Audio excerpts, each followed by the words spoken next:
صهیب رومي صاحب دا د ورځې خپلې ښځې ته وویل دې ښځې ورته چې دی نو ملامتیا ورکوله او عتاب یې ورکوله وایي ټول شپه شوګیرې او ټوله شپه ناستې عبادات دي ژړا ده ریاضتونه دي دا ته څه کوې الله رب العالمین ان الله جعل الليل سکن الله شپه د آرام لپاره ګرځولې او د ټوله شپه دې بس شوګیرې او خدای ته زارۍ کوي او ژړاګانې کوي نو صاحب صاحب ورته وفرمایل واقع ده چې ان الله جعل الليل سکنا الا لصهيب دا شپې د آرام لپاره ګرځولې او د صهيب لپاره نه ده ګرځولې ان صهيبا اذا ذكر الجنه طال شوقه واذا ذكر النار طال شوقه صهيب ته چې کله جنت ور یاد شي دا شوق یې دومره اوږد شي چې خوب هم نه ښه او چې کله اور ور یاد شي نو بیا ترې خوب وتښتي بیا خوب نشي کولی بیا خوب نشي کولی نو بعضې داسې خلک دي هغوی په ځان باندې د شپې خوبونه حرام کړي د وجې د خوف لله نه د خدای یېره پرې غالب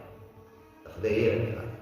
بعضې اولیاء کرام موږ او تاسو سات پټین کوو که یا موبایل پټین کوو چې راپاسو نو زما او ستا منظر موبایل د بعضې خلکو منظر هغه خوف من الله خوف تنګي بابا یې صاحب تاسو نه پېژنئ دا زموږ خلک یې پېژني موږ چې کوم وطن کې یو ډېر نیک ولي الله انسان ته تېر شي دا وایي هغه دا یو زوی دی مولانا بل معبود صاحب دامت برکات العالیه زموږ مرشد ګرامی دی د خاطرې شي دلته راغلی ډېر لوی انسان دی او ډېر متقي انسان هغه بابایي صاحب پسې مې یو کس ورولې دی بیا ډېر خدمت کوي ورته مې ویل چې بابا ته ووایه چې ماله 50 روپۍ راکړه په کې 50 روپۍ ډېر شوی زه پې ساعت اخلم چې تهجدو ته مې راپاڅم تهجدو ناکس دی بابایي صاحب جواب کې ویلو چې په در معبود ته ووایه چې د خدای د یېرې سات په سړي خدای سات وکړه د خدای د یېرې سات وکړه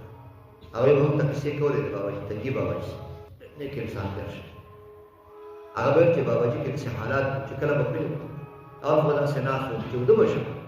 نو دومره په یېره به راپاڅېد چې تا به ویل زلزله ده لکه خلک چې زلزلې و راپاڅېد نو چې کله به راپاڅېد که به 12 بجې وي او که به 1 بجه او که به 2 دا ټیم د هغه نه و متعین خو چې به راپاڅېده بس هیبت به یې د دې کټ نه راودرېدل بیا به اودس کوو بیا به خدای ته ولاړ الله سلیمانه نیکانو خلکو هغوی چې کله د الله رب العالمین سره خپل راز قایم کړی بیا د شپې خوب یې په ځان باندې حرام شیخ جناد بغدادي رحمت الله علیه چې د نیمروز بادشاه پسې جواب ولېږه وایي خسکپو کې ناست دی او د دنیا ټول لذتونه دې په ځان باندې بند کړي دي راشه چې د بادشاهي کې درته ځای درکړم څه کې درته دې خسکپه کې ټوله شپه ورځ ناست نو هغه ته جواب راولېږه وایي ځانګاه کې خبر شد از ملکی نیم شب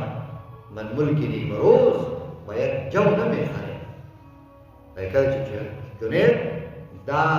د شپې د بادشاهۍ نه خبر شوی دی ستا د نیمروز دا ټوله بادشاهي چې ده دا په یو ورمشه باندې دا یو ورمشه ده د دې قیامت ته ماته نه لري نو دا هغه خلک وو ښه نیکا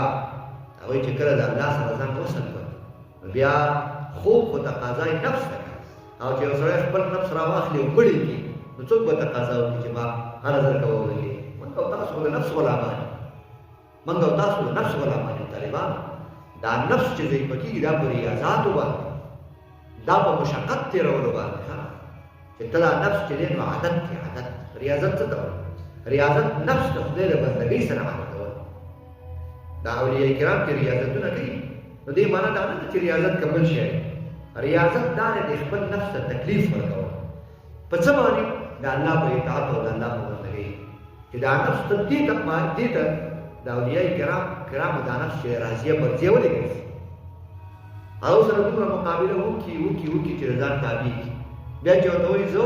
هره ورځ روژه نیسم وایي بس نیسي ځکه نفس په نور زور نه رسي په دې باندې راضي کړي راضیه مرضیه مطمئنۍ مطلب باندې ورسېد نو داسې مسله ده طالبان د نفس چې څوک مقابله کوي نو بیا اعلی مقام اعلی مراتب د کمال ته دا انسان رسېدلی شي